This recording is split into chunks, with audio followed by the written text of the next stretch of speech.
അസ്സലാമു അലൈക്കും. ഇപ്പോൾ ചക്കയുടെയും മാങ്ങയുടെ ഒക്കെ സീസണാണല്ലേ. അപ്പോൾ നല്ല പഴുത്ത ചക്കയൊക്കെ കഴിച്ചിട്ട് കുരു നമ്മൾ നേരെ അങ്ങ് വലിച്ചെറിയും, അല്ലെങ്കിൽ എവിടെയെങ്കിലുമൊക്കെ മൂലക്കലൊക്കെ കൂട്ടി വെച്ചിട്ടുണ്ടാവും. അപ്പോൾ അതിൽ നിന്ന് കുറച്ച് ചക്കക്കുരു ഇങ്ങോട്ട് എടുത്തിട്ട് നേരെ കുക്കറിലിട്ടിട്ടേ ഒരു 2-3 വിസിലൊന്ന് അടുപ്പിച്ച് നോക്കൂ. നല്ല അടിപൊളി ടേസ്റ്റി ആയിട്ടുള്ള ഒരു കിടുക്കാച്ചി പലഹാരമാണ് കേട്ടോ നമ്മൾ ഉണ്ടാക്കാൻ പോണത്.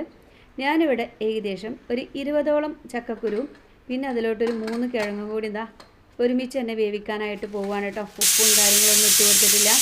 ഒരു 3 വിസിൽ വന്നപ്പോൾ ഞാനത് ഓഫാക്കിയിട്ടുണ്ട്. ഇനി നമുക്കിതിലോട്ട് ഒരു സവാള, അതുപോലെ തന്നെ 2 പച്ചമുളക്, ഒരു ക്യാരറ്റ് നമ്മുടെ കയ്യിൽ ഉണ്ടെങ്കിൽ എടുത്താൽ മതി കേട്ടോ. ഞാൻ നമ്മളെടുത്ത് ഉള്ളതുകൊണ്ടാണ് എടുത്തത്. അതല്ല എന്നുണ്ടെങ്കിൽ ഒരു വല്യുള്ളിയും അതുപോലെ തന്നെ 2 പച്ചമുളകും മതി. വല്യുള്ളിയൊക്കെ നമുക്ക് ഇതുപോലെ ചെറുതായിട്ടൊന്ന് കട്ട് ചെയ്ത് മാറ്റി വെക്കാം കേട്ടോ. അപ്പോൾ ചക്കക്കുരുവിൻ്റെ ഗുണങ്ങളൊക്കെ അറിഞ്ഞാലേ എവിടെ ഉള്ളത് വെച്ചാൽ ഉള്ളിടത്ത് പോയിട്ട് നിങ്ങൾ എടുത്തു കൊണ്ടുവരും. അത്രയും ഗുണങ്ങളാണ് ചക്കക്കുരുവിന്.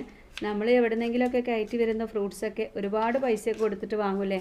അപ്പോൾ ഈ ഒരു ചക്കക്കുരു നമ്മുടെ കേരളത്തിൽ നിന്നും പുറത്തേക്കാണ് കേട്ടോ കയറ്റി പോകുന്നത്. അപ്പോൾ അതിൻ്റെ ഗുണങ്ങൾ അവർക്ക് അറിയാവുന്നത് കൊണ്ട് തന്നെയാണ് കയറ്റി പോണതും. അതുപോലെ തന്നെ ആയുർവേദ മരുന്നുകളിലും ക്യാൻസർ പോലുള്ള മാരക രോഗങ്ങളിൽ നിന്നൊക്കെ നല്ലൊരു മരുന്നാണ് ചക്കക്കുരു. അപ്പോൾ ഈ ചക്കക്കുരൊന്നും ഒരിക്കലും വലിച്ചെറിയത് കറി രൂപത്തിലോ ഇതുപോലെ നല്ല അടിപൊളി പലഹാരങ്ങളൊക്കെ ആയിട്ട് നമ്മുടെ മക്കൾക്കൊക്കെ ഉണ്ടാക്കി കൊടുക്കാം. ഇത് ചക്കക്കുരു വെച്ചിട്ടാണ് ഉണ്ടാക്കിയതെന്ന് ഒരിക്കലും പറയില്ല കേട്ടോ. അത്രയും ടേസ്റ്റിയാണ്. ചക്കക്കുരൊക്കെ 3 വിസിലടിച്ചപ്പോഴേക്കും ഇതുപോലെ തൊലിയൊക്കെ പോന്നിട്ടുണ്ട് കേട്ടോ. ഇനി നമുക്ക് കത്തിയോ മറ്റു കാര്യങ്ങളോ ഒന്നും വേണ്ട, കൈ വെച്ചിട്ട് തൊലി ഒന്ന് മാറ്റി കൊടുത്താൽ മതി. അതുപോലെ തന്നെ കിഴങ്ങും നല്ല രീതിയിൽ തന്നെ വെന്ത് വന്നിട്ടുണ്ട് കേട്ടോ. ഒരിക്കലും ഈ ഒരു ചക്കക്കുരുവിൻ്റെ പുറമേ ഉള്ളൊരു കാപ്പി കളർ ഉണ്ടല്ലോ, അതൊരിക്കലും നിങ്ങൾ കത്തി വെച്ചിട്ട് ഇങ്ങനെ ഒഴിവാക്കരുത് കേട്ടോ. ആ ഒരു കാപ്പി കളറോട് കൂടിയിട്ടാണ് നമ്മൾ കറി വെക്കുകയാണെങ്കിലും ഇനി പലഹാരം ചെയ്യുകയാണെങ്കിലും ഒക്കെ ചെയ്യേണ്ടത്. അതിലാണ് ചക്കക്കുരുവിൻ്റെ ഗുണം മുഴുവൻ ഇരിക്കുന്നത് കേട്ടോ. പിന്നെ ചിലർ പറയും ചിലർക്ക് ഗ്യാസ് പ്രോബ്ലം ആണ്, അങ്ങനെയൊക്കെ ഉള്ളവർ അവർക്ക് കഴിക്കാതിരിക്കുക. അതല്ല എങ്കിൽ തീർച്ചയായിട്ടും കുട്ടികൾക്കും മുതിർന്നവർക്കൊക്കെ ശരീരത്തിനും ആരോഗ്യത്തിനും എല്ലാത്തിനും നല്ല തന്നെയാണ് ചക്കക്കുരു. അപ്പോൾ അത് ചൂടാറാൻ വേണ്ടിയിട്ടൊന്ന് മാറ്റി വെച്ചിട്ടുണ്ട് കേട്ടോ. അപ്പോൾ ആ ഒരു സമയം കൊണ്ട് ചെറിയൊരു മസാല റെഡിയാക്കാണ്ട് ഒരു പാൻ വെച്ച് 1 ടീസ്പൂൺ വെളിച്ചെണ്ണ ചൂടാക്കി അതിലോട്ട് 1/4 ടീസ്പൂൺ ചെറിയ ജീരകവും 1 ടീസ്പൂൺ വെളുത്തുള്ളിയും 1/2 ടീസ്പൂൺ ഇഞ്ചിയും ഇട്ട് കൊടുക്കുകയാണ്. വെളുത്തുള്ളിയും ഇഞ്ചിയൊക്കെ നമ്മൾ ചെറുതായിട്ട് കട്ട് ചെയ്തിട്ടാണ് കേട്ടോ ചേർത്ത് കൊടുക്കുന്നത്. ഇനി ചതച്ച് ചേർക്കുന്നവർക്ക് അങ്ങനെയും ചേർത്ത് കൊടുക്കാം. ചിലർക്കൊന്നും ജീരകത്തിൻ്റെ ഒരു ചുവ വലിയൊരു ഇഷ്ടമൊന്നും ഉണ്ടാവില്ല. അങ്ങനെയുള്ളവർക്ക് എന്ത് ചെയ്യുക, അത് സ്കിപ്പ് ചെയ്തിട്ട് നമ്മൾ ഇഞ്ചിയും വെളുത്തുള്ളിയും ഇതുപോലെ ഒന്ന് മുരിച്ചെടുത്താൽ മതി. പിന്നെ ഇതിലോട്ട് നമുക്ക് ആവശ്യത്തിനുള്ള പച്ചമുളക് കേട്ടോ. ഞാനിവിടെ 2 പച്ചമുളകാണ് എടുത്തിട്ടുള്ളത്. 2 പച്ചമുളക് കൂടി ഇട്ടു. പിന്നെ നമുക്ക് വലിയുള്ളി ഇട്ട് കൊടുക്കാം. അതുപോലെ തന്നെ ചെറുതായിട്ട് കട്ട് ചെയ്ത് മാറ്റി വെച്ചിട്ടുള്ള ക്യാരറ്റും ഇതിലോട്ട് ഇട്ട് കൊടുക്കാം കേട്ടോ. ഒരുപാടങ്ങ് വഴൻ്റെ കളറ് മാറി ചേഞ്ച് ആവുകയും അങ്ങനെയൊന്നും വേണ്ട. ഈ ഒരു വലിയുള്ളിൻ്റെയും ക്യാരറ്റിൻ്റെയൊക്കെ ഒരു പച്ച സ്മെല്ലുണ്ടല്ലോ, അതൊക്കെ ഒന്ന് മാറി കിട്ടിയാൽ മതി കേട്ടോ. ചെറുതായിട്ടൊന്ന് കളർ ചേഞ്ച് ചെയ്ത് കിട്ടിയാൽ മാത്രം മതി. ക്യാരറ്റിൻ്റെ കയ്യിലുള്ളതുകൊണ്ട് ഞാൻ എടുത്തു എന്നുള്ളൂ കേട്ടോ. നമുക്ക് ബീൻസ് ചേർക്കുക, കേബേജ് ചേർക്കുക, അതൊക്കെ വെച്ചിട്ട് ഇത് അടിപൊളിയാക്കി എടുക്കുക കേട്ടോ. അത്രയും ടേസ്റ്റിയാണ്. അതുപോലെ തന്നെ നല്ല ഹെൽത്തിയാണ്. മക്കളൊക്കെ വീട്ടിലുള്ള സമയമാണ്. നിങ്ങൾ എന്തായാലും നമ്മുടെ കുട്ടികൾക്കൊക്കെ ഉണ്ടാക്കി കൊടുക്കുക.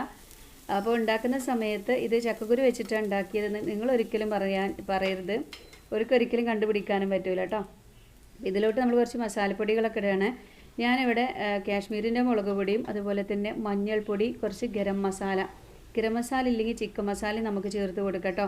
പിന്നെ ഒരു 1/4 ടീസ്പൂൺ കുരുമുളകിൻ്റെ പൊടിയും ആവശ്യത്തിന് ഈ ഒരു പച്ചക്കറിയിലോട്ടുള്ള ഉപ്പ് ഈ ഒരു സമയത്ത് തന്നെ നമുക്ക് ചേർത്ത് കൊടുക്കാം.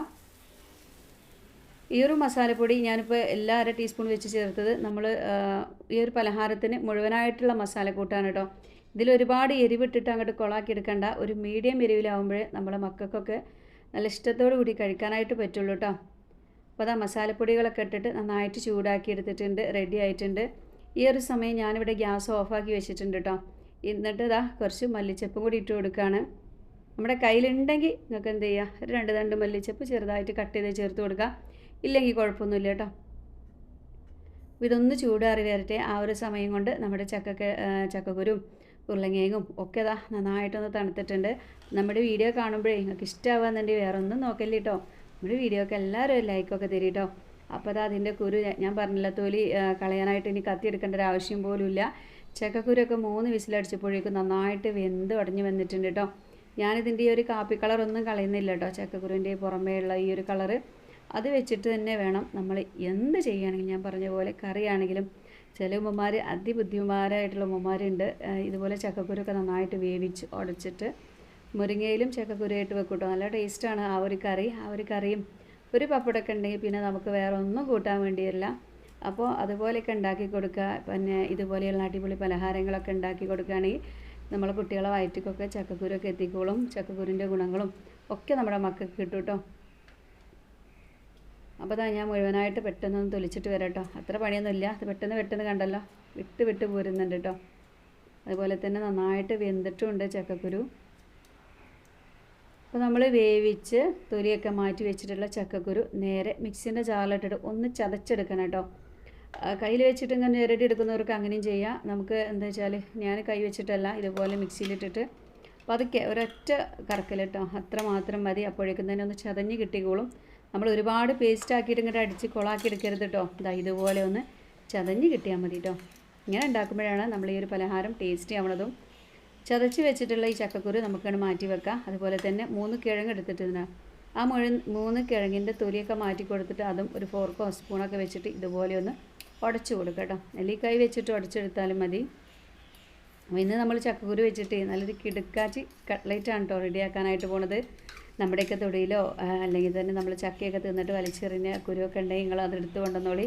ഒരു 10ഓളം കുരുവൊക്കെ ഉണ്ടെങ്കിൽ ഇതാ അത്യാവശ്യം ഒരു 4-5 ആൾക്കാർക്ക് നല്ല ടേസ്റ്റി ആയിട്ട് കഴിക്കാൻ പറ്റും. അതുപോലെ തന്നെ പെട്ടെന്നൊരു ഗസ്റ്റൊക്കെ വരുമ്പോൾ എളുപ്പത്തിൽ ഉണ്ടാക്കി കൊടുക്കാം കേട്ടോ. ഇത് എന്തുകൊണ്ട് ഉണ്ടാക്കിയ കട്ട്ലേറ്റാണെന്ന് ഒരിക്കലും അവർക്ക് തിരിച്ചറിയില്ല.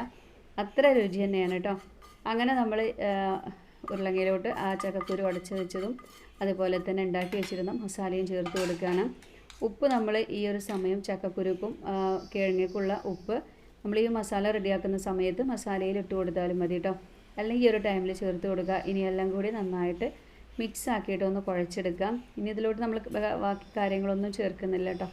നമ്മൾ സാധാരണ കട്ട്ലേറ്റ് ഉണ്ടാക്കുന്ന പോലെ തന്നെ ഇനി നമുക്ക് കയ്യിൽ വെച്ചിട്ട് ഒരു റൗണ്ട് ഷേപ്പായിട്ട് ഒന്ന് ഉരുട്ടിയെടുക്കാം.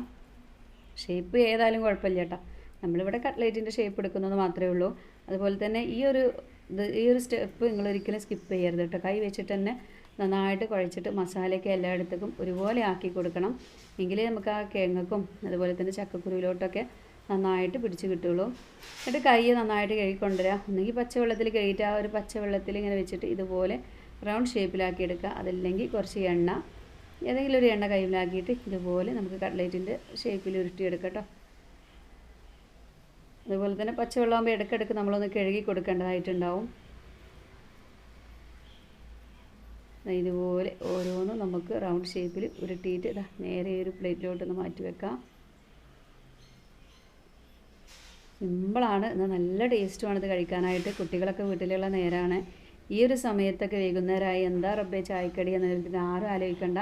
ചക്കയൊക്കെ തിന്ന് ചക്കക്കുരുവൊക്കെ ഉണ്ടാവും, മൂലക്കൽ എവിടെയെങ്കിലുമൊക്കെ ഉണ്ടാവും. ഒരു 10 കുരുവോളെങ്കിലും ഉണ്ടാവും. ആ ഒരു 10 കുരു വെച്ചിട്ടെങ്കിലും ഇത് നിങ്ങളൊന്ന് ട്രൈ ചെയ്ത് നോക്കിയിട്ട് ഫീഡ്ബാക്കൊക്കെ ഒന്ന് അറിയിക്കുക കേട്ടോ. ഇനിയിപ്പോൾ അതൊന്നും ഇല്ലെങ്കിൽ അയൽവാസിൻ്റെ വീട്ടിലെങ്കിലും ഉണ്ടാവും. എവിടെന്നെങ്കിലുമൊക്കെ തപ്പിപ്പിടിച്ച് നിങ്ങൾ കാര്യം ഒന്ന് ശരിയാക്കിയിരിക്കും. അതുപോലെ തന്നെ അപ്പോൾ അധികം വീടുകളിലൊന്നും ചക്കയൊന്നും അങ്ങോട്ട് ഇല്ല കേട്ടോ. ചിലയിടത്തൊക്കെ ആദ്യം തന്നെ ചക്കയും കാര്യങ്ങളൊക്കെ കഴിഞ്ഞു പോയി. എന്നാൽ ചക്ക ഇല്ലാത്ത സ്ഥലമുണ്ട്, ഉള്ള സ്ഥലമുണ്ട്. ഉള്ളവരൊക്കെ എന്തായാലും ഇതൊന്ന് ചെയ്ത് നോക്കണം. ചിലയിടത്തൊക്കെ ഇപ്പോഴും ഇടിച്ചക്കാവുന്നതേ ഉള്ളൂ കേട്ടോ. അങ്ങനെയുള്ള സ്ഥലങ്ങളും ഉണ്ട്. അപ്പോൾ ഓരോന്നും ഞാനിതാ ഇതുപോലെ ഒരു കട്ട്ലേറ്റിൻ്റെ ഷേപ്പിൽ ഇതുപോലെ ആക്കി എടുത്തിട്ടുണ്ട് കേട്ടോ. ഇടയ്ക്കിടയ്ക്ക് ഞാൻ പറഞ്ഞല്ലോ കൈയൊന്ന് കഴുകി കൊടുക്കുകയോ അല്ലെങ്കിൽ എണ്ണ ഒന്ന് തൂത്ത് കൊടുക്കുകയൊക്കെ ചെയ്ത് കൊടുക്കുക. എന്നാൽ കയ്യിലൊന്നും മുട്ടി പിടിക്കാതെ നല്ല റൗണ്ട് ഷേപ്പിൽ തന്നെ കിട്ടിക്കോളൂ കേട്ടോ. ഒരുപാട് കട്ടിയിലല്ല, നമ്മൾ സാധാരണ കട്ട്ലേറ്റ് ഉണ്ടാക്കുമല്ലോ ആ ഒരു കട്ടിയിൽ തന്നെ ഞാൻ റെഡിയാക്കി എടുത്തിട്ടുണ്ട്. കണ്ടല്ലോ. ഇനി നമുക്കിതിന് ചെറിയൊരു കോട്ടിങ് കൊടുക്കണം. അപ്പോൾ സാധാരണ നമ്മൾ കട്ട്ലേറ്റ് ചെയ്യുമ്പോൾ സാധാരണ മുട്ടയും ബ്രെഡ് ക്രംസൊക്കെ വെച്ച് ചെയ്യൂലേ. അപ്പോൾ അത് ആ ഒരു സ്റ്റെപ്പാണ് കേട്ടോ ഞാനിപ്പോൾ ചെയ്യുന്നത്. അതല്ല എന്നുണ്ടെങ്കിൽ 1/2 കപ്പ് മൈദാപ്പൊടിയിലോട്ട് ഒരു 1/4 ടീസ്പൂൺ കുരുമുളകും ഉപ്പും കുറച്ച് വെള്ളം ഒഴിച്ചിട്ട് ഒന്ന് കലക്കി എടുത്തിട്ട് അതിലിങ്ങനെ ഓരോന്ന് ടിപ്പ് ചെയ്തിട്ട് നേരെ അങ്ങനെയും ചെയ്യാം കേട്ടോ. ബ്രെഡ് ക്രംസിലൊന്ന് കോട്ട് ചെയ്തിട്ട് എടുക്കാം. അതല്ല എന്നുണ്ടെങ്കിൽ ഇതുപോലെ കുറച്ച് മുട്ടയിൽ ചെയ്യുമ്പോൾ തന്നെയാണ് കേട്ടോ കൂടിയും ടേസ്റ്റി ആയിട്ട് എനിക്ക് തോന്നിയത്. അപ്പോൾ ഞാനിവിടെ 2 മുട്ട പൊട്ടിച്ച് ഒരു ബൗളിലോട്ട് ഒഴിച്ചെടുത്തിട്ടുണ്ട്. ആവശ്യത്തിനുള്ള ഉപ്പും ഒരു 1/4 ടീസ്പൂൺ കുരുമുളക് പൊടിയും കൂടി ഇട്ട് കൊടുത്തിട്ട് നന്നായിട്ടൊന്ന് ബീറ്റ് ചെയ്തെടുക്കാം. അപ്പോൾ എനിക്കിതിൽ 2 മുട്ടൻ്റെ ആവശ്യമൊന്നും വന്നിട്ടില്ലായിരുന്നു കേട്ടോ. പിന്നെ എനിക്ക് തോന്നിയത് 1 മാത്രം മതിയേനി, എന്നാൽ തന്നെ നടന്നിരുന്നു. അപ്പോൾ നിങ്ങൾ എന്ത് ചെയ്യുക, എടുക്കുന്ന സമയത്ത് പിന്നെ അത് വേസ്റ്റായി പോകുമല്ലോ. ആദ്യം 1 എടുത്തിട്ട് തികഞ്ഞില്ല എന്നുണ്ടെങ്കിൽ മാത്രം മുട്ട 2 ആക്കിയാൽ മതി. അതുപോലെ തന്നെ കുറച്ച് ബ്രെഡ് ക്രംസ് ഞാനിതാ മിക്സിൻ്റെ ജാറിലിട്ടിട്ട് ഒന്ന് കറക്കിയെടുത്തതാണ്. അതും കൂടി ഒരു ബൗൾസിലോട്ടൊന്ന് മാറ്റി കൊടുക്കുകയാണ് കേട്ടോ. ബ്രെഡ് ക്രംസോ ഇനിയിപ്പോൾ റസ്കിൻ്റെ പൊടിയോ ഏതെങ്കിലുമൊക്കെ ഇനിയിപ്പോൾ റമദാനൊക്കെ കഴിഞ്ഞെങ്കിലും നമ്മൾ ഫ്രിഡ്ജിലൊക്കെ ഉണ്ടാവില്ലേ ബ്രെഡ് ക്രംസിൻ്റെ ഒക്കെ പൊടി ഉണ്ടാവാൻ ചാൻസ് ഉണ്ട്. ഉള്ളവർ അത് വെച്ചിട്ട് ചെയ്യുക കേട്ടോ. ഇല്ലെങ്കിൽ ഒരു ബ്രെഡിൻ്റെ കൂട് വാങ്ങിക്കൊണ്ടുവരിക. എന്നിട്ട് ഇതുപോലെ മിക്സിൻ്റെ ജാറിലിട്ടിട്ട് ഒന്ന് പൊടിച്ചെടുത്താൽ മതി. ഓരോന്നും ഇതാ മുട്ടയിലൊന്ന് നമ്മൾ മുക്കിയിട്ട് ഇതാ നേരെ ഈ ഒരു ക്രംസിലിട്ടിട്ട് ഒന്ന് കോട്ട് ചെയ്തെടുക്കുകയാണ്. ഇത് നമ്മൾ ഈ ഒരു കോട്ട് ചെയ്തെടുക്കുമ്പോഴേ അതിൻ്റെ ഒരു റൗണ്ട് ഷേപ്പ് ശരിക്കായിട്ട് നമുക്ക് കിട്ടുള്ളൂ കേട്ടോ. നന്നായിട്ട് തന്നെ ഇതാ ഇതുപോലെ ബ്രെഡ് ക്രംസിൽ വെച്ചിട്ട് ഓരോന്നും ഞാൻ ഇതുപോലെ ആദ്യം മുട്ടയിൽ ഡിപ്പ് ചെയ്തിട്ട് നേരെ ക്രംസിൽ വെച്ചിട്ട് ഒന്ന് കോട്ട് ചെയ്യാണ്. ഇതുപോലെ ചെയ്ത് കൊടുക്കുക. ഇതെല്ലാം മൈദാമാവിലാണ് ഞങ്ങൾ ചെയ്യുന്നുണ്ടെങ്കിൽ മൈദാമാവിൽ ഞാൻ പറഞ്ഞ പോലെ ചെയ്തിട്ട് നേരെ ബ്രെഡ് ക്രംസിൽ ഇതുപോലെ ഒന്ന് ചെയ്ത് കൊടുക്കുക കേട്ടോ. സിമ്പിളല്ലേ ഈ ഒരു കട്ട്ലേറ്റ് ഉണ്ടാക്കാൻ. നല്ല ടേസ്റ്റാണ്. അതിലേറെ ആരോഗ്യ ഗുണങ്ങളോട് കൂടിയിട്ടുള്ള ഈ ഒരു കട്ട്ലേറ്റ് നിങ്ങൾ എന്ത് ചെയ്യുക, നമ്മളെ ഫാമിലിക്കും ഫ്രണ്ട്സിനും ഒക്കെ ഒന്ന് ഷെയർ ചെയ്ത് കൊടുക്കുക. സാധാരണക്കാർക്കും എല്ലാവർക്കും ഒരുപോലെ ഉണ്ടാക്കിയെടുക്കാൻ പറ്റും ഈ ഒരു ചക്കക്കുരു വെച്ചിട്ടുള്ള ഈ ഒരു കട്ട്ലേറ്റ് കേട്ടോ. നമ്മളൊക്കെ ചുറ്റുവട്ടത്ത് എങ്ങനെയൊക്കെ ആരൊക്കെ ജീവിക്കണമെന്നൊന്നും നമുക്കറിയില്ല. അപ്പോൾ കുട്ടികളൊക്കെ വീട്ടിലുള്ള നേരമാണ് ഒന്ന് ടി വി കാണലും മാങ്ങയൊക്കെ എറിഞ്ഞ് കല്ലെറിഞ്ഞ് ചാടിക്കലും ഒക്കെ ആയിട്ട് വിശന്നിങ്ങനെ 5 കൂടുമ്പോൾ നമ്മുടെ കുട്ടികളൊക്കെ വീട്ടിലേക്ക് വരും. ആ ഒരു സമയത്തൊക്കെ ഇതുപോലെയൊക്കെ ഉണ്ടാക്കി കൊടുക്കുകയാണെങ്കിൽ അവർക്ക് ആരോഗ്യ ഗുണം കിട്ടും, ഒപ്പം തന്നെ വിശപ്പും മാറും കേട്ടോ. അപ്പോൾ എല്ലതും ഞാൻ എന്താ മുട്ടയിൽ ഇങ്ങനെ ഡിപ്പ് ചെയ്തിട്ട് ഇതുപോലെ ഒരു കോട്ടിങ് കൊടുത്തിട്ട് ഇതാ പ്ലേറ്റിലോട്ടൊന്ന് മാറ്റി വെക്കുകയാണ്. അപ്പോൾ ഞാനിതിൽ ക്യാരറ്റ് മാത്രമേ ചേർത്തുള്ളൂ. നിങ്ങൾക്ക് വേണമെന്നുണ്ടെങ്കിൽ ബീൻസും ക്യാബേജും ഒക്കെ ചേർക്കട്ടോ, ക്യാപ്സിക്കം ഒക്കെ ചേർത്ത് റെഡിയാക്കി എടുക്കാം. ഇനിയിപ്പോൾ ക്യാരറ്റ് ഇല്ലെങ്കിലും കുഴപ്പമൊന്നുമില്ല, നമ്മളെ വലിയുള്ളിയും പച്ചമുളകും മാത്രം മതി. പിന്നെയൊക്കെ ചക്കക്കുരു വീട്ടിലുണ്ടാവും. പിന്നെ ഇപ്പോൾ വേണമെന്നുണ്ടെങ്കിൽ ഒരു ബ്രെഡിൻ്റെ കൂടെ ആയിരിക്കും നിങ്ങൾ കടയിൽ നിന്ന് വാങ്ങേണ്ടത്. അപ്പോൾ എന്തായാലും നിങ്ങളിത് ചെയ്ത് നോക്കട്ടോ. ചെയ്ത് നോക്കിയിട്ട് ഫീഡ്ബാക്കൊക്കെ ഒന്ന് അറിയിക്കുക. അപ്പോൾ അതാ നമ്മൾ ലാസ്റ്റത്തെ ക്രംസ് മുക്കിൽ ഇവിടെ കഴിഞ്ഞിട്ടുണ്ട് കേട്ടോ. അതാ നമ്മുടെ കട്ട്ലേറ്റ് ഇവിടെ റെഡി ആയിട്ടുണ്ട്. ഇനി നമുക്ക് ഇതൊന്ന് ഫ്രൈ ചെയ്തെടുക്കേണ്ട ഒരു ആവശ്യമുള്ളൂ. അപ്പോൾ ഫ്രൈ ചെയ്യുന്നതിന് മുന്നേ ഒരു ചെറിയ പരിപാടി കൂടി നമുക്കുണ്ട് കേട്ടോ. വേറെ ഒന്നുമല്ല, നമ്മൾ ബ്രെഡ് ക്രംസ് തട്ടി വെച്ചിട്ടുള്ള ഓരോ കട്ട്ലേറ്റും എടുത്തിട്ട് ഇതാ ഇതുപോലെ പതുക്കെ ഒന്ന് അമർത്തി കൊടുക്കുക. വേറെ ഒന്നിനുമല്ല, ഈ ഒരു ക്രംസൊക്കെ ഇത് മുട്ടി പിടിക്കാൻ വേണ്ടിയിട്ടാണ് കേട്ടോ. മറ്റേത് നമ്മൾ ഇതുപോലെ അങ്ങ് എണ്ണയിലോട്ട് ഇടുമ്പോൾ അതൊക്കെ അങ്ങ് പരതിയിട്ട് എണ്ണ അങ്ങോട്ട് കറുത്ത് പിടിക്കും. അടിയിൽ ഇങ്ങനെ അതിൻ്റെ ചണ്ടിയും കാര്യങ്ങളൊക്കെ ഉണ്ടാവും. ഇതാവുമ്പോൾ എന്താണ് ഈ ക്രംസ് ഇതുമ്പോൾ തന്നെ ഒട്ടിപ്പിടിക്കും കേട്ടോ. എണ്ണയിൽ പരന്ന് പിടിക്കുക കാര്യങ്ങളൊന്നുമില്ല. അത് നമ്മൾ ഫ്രൈ ചെയ്യുന്ന സമയത്ത് നിങ്ങൾക്ക് നോക്കിയാൽ തന്നെ കാണാൻ പറ്റും. അപ്പോൾ ഞാനിതാ ഒരു പാൻ വെച്ചിട്ട് കുറച്ച് ഓയിൽ ചൂടാക്കാനായിട്ട് വെച്ചിട്ടുണ്ട്. ഒരുപാട് ഓയിലൊന്നുമില്ല കേട്ടോ. ഇത് നമ്മൾ പൊരിച്ചെടുക്കുന്നത് കാണുമ്പോൾ തന്നെ അറിയാൻ പറ്റും. ചൂടായ എണ്ണയിലോട്ട് നമ്മളിതാ ഓരോന്നോരോന്ന് ഇട്ട് കൊടുക്കുകയാണ്. ഇട്ട് കൊടുത്ത ഉടനെ തന്നെ സ്പൂണോ കയ്യിലൊന്ന് വെച്ചിട്ട് ഇളക്കാനോ മറിച്ചിടാനോ ഒന്നും പോകരുത് കേട്ടോ. ഒരു സൈഡ് ഇതാ ഇതുപോലെ ആയി വരുമ്പോൾ മാത്രം മറ്റേ സൈഡും കൂടി നമുക്ക് മറിച്ചിട്ടിട്ട് ഒരു ചുവപ്പ് കളറാവില്ല, ഒരു ബ്രൗൺ കളറാകുമ്പോൾ അതാ ഈ ഒരു കറക്റ്റാണ് കേട്ടോ. ഈ ഒരു കറക്റ്റ് കളറാകുമ്പോൾ നമുക്കിത് എടുത്ത് മാറ്റാം. പിന്നെ ചക്കക്കുരു ആയാലും കിഴങ്ങായാലും ഒക്കെ നമ്മൾ നല്ലോണം വേവിച്ചിട്ടാണ് ഇതിൽ ചേർത്തിട്ടുള്ളത്. അതുകൊണ്ട് തന്നെ ഒരുപാട് സമയം തീ കൂട്ടി വെച്ചിട്ടോ തീ കുറച്ച് വെച്ചിട്ടോ അങ്ങനെയൊന്നും ചെയ്യേണ്ട ഒരു ആവശ്യമില്ല കേട്ടോ. അതുപോലെ തന്നെ മീഡിയം ഫ്ലെയിമിലിട്ടിട്ട് ഇത് നമുക്ക് ഇതുപോലെ ഈ ഒരു കളറാവുന്നവരെ വേവിച്ചെടുക്കാം.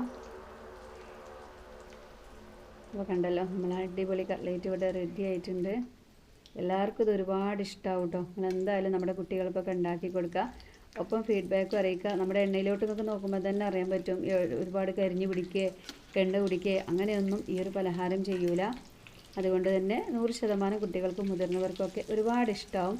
നല്ലൊരു ചായയുടെ കൂടെ വൈകുന്നേരമോ ഇനിയിപ്പോൾ രാവിലെ ഉണ്ടാക്കുകയൊക്കെ ചെയ്യാം. ഇനിയിപ്പോൾ എണ്ണക്കടി ഇഷ്ടമില്ലാത്ത ആൾക്കാരുണ്ടാവുമല്ലോ, അവർക്ക് പിന്നെ ഇഷ്ടമില്ലാത്തവരുണ്ടാക്കണ്ട. അല്ലാത്തവർ എന്തായാലും ട്രൈ ചെയ്ത് നോക്കിയിട്ട് വിവരമൊക്കെ ഒന്ന് അറിയിക്കട്ടോ. അപ്പോൾ ഇന്നത്തെ നമ്മുടെ ഈ വീഡിയോ ഇത്രയേ ഉള്ളൂ. അപ്പോൾ ഇൻഷാ അല്ലാഹ് നാളെ ഞാൻ നല്ലൊരു വീഡിയോ ആയിട്ടൊക്കെ വരണ്ട കേട്ടോ. എല്ലാവരോടും അസ്സലാമു അലൈക്കും.